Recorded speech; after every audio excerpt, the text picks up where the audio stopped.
من نجوم المباراه، بل هو نجمها الاول محمد بلح. اسيستات تلاقي بلح، اهداف تلاقي بلح، اجوال وحركات وتكتيكيات تلاقي بلح. اهلا بيك بلح مع برنامج كابتن عبد الناصر زيدان على قناه الشمس.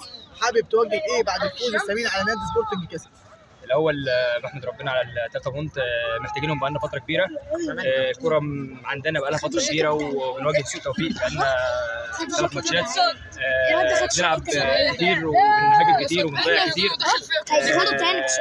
ما كانش فيه توفيق، بس الحمد لله النهارده ربنا كريم تعادلنا النهارده ب3 مش بهدف واحد بس، الحمد لله.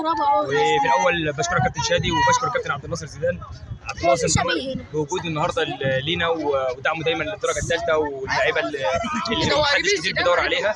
الحمد لله خطوه جديده ثانيه حوالين الصعود.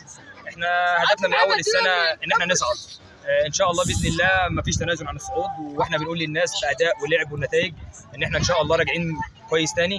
مفيش فرق كتير، احنا الفرقه اللي قدامنا مريحه. احنا الحمد لله احنا النهارده كده وصلنا 27 بونت، فرق بيننا وبين الاولاني 4 بونت ان شاء الله، ولسه الاولاني هيريح ان شاء الله. احنا راجعين ثاني ومركز شباب بسيوني ان شاء الله هيصعد باذن الله، والحمد لله على النتيجه. الحمد لله. شكرا. مبروك يا بسيون.